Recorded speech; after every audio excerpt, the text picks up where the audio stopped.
پھر اس کے بعد یہ کہ کیا قبر پر پانی ڈالنے سے مردے کو سکون ملتا ہے؟ قبر پر پانی ڈالنے سے مردے کو سکون نہیں ملتا. یہ کوئی کنسیپٹ نہیں ہے کہ خدا نہ خاصہ وہ پیاسا ہے، اب پانی ڈالیں گے تو اسے وہ پانی پیے گا، اسے ٹھنڈک ملے گی، ایسا نہیں ہے.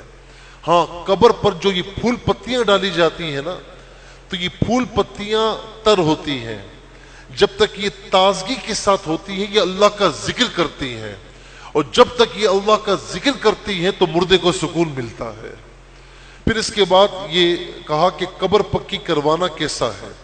عام طور پر حضور نبی کریم علیہ الصلوۃ والسلام کے زمانے اقدس میں قبریں پکی کرنے کا رواج نہیں تھا، لیکن ظاہر ہے کہ اب مسلمانوں کی تعداد بڑھتی جا رہی ہے. کہیں کی زمین کچی ہوتی ہے، کہیں کی زمین کیسی ہوتی ہے، پکی نہ کرائی جائے تو کچھ عرصے میں وہ ڈھہ جاتی ہے، اسے نقصان پہنچتا ہے.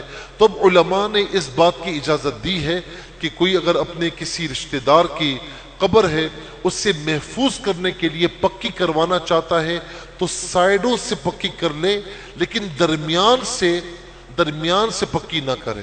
تو آپ نے اکثر دیکھا ہوگا کہ ٹائلز یا پتھر لگے ہوئے ہوتے ہیں لیکن درمیان میں وہی مٹی ہوتی ہے، تو درمیان سے اسے ویسے ہی چھوڑ دیا جائے، آس پاس سے اسے پختہ کروا سکتے ہیں، اس میں کوئی شریک قباحت نہیں. اور خاص طور پر کسی اللہ کے ولی کا مزار ہو تو اسے پختہ کروا کر، ظاہر ہے کہ ایک امتیاز ہو جاتا ہے نا کہ بھئی یہ اللہ کے ولی کا مزار ہے، تو اس طرح بھی کیا جا سکتا ہے، اس میں کوئی شرعی قباحت نہیں. اللہ تبارک و تعالی ہم سب کو عمل کی توفیق نصیب فرمائے.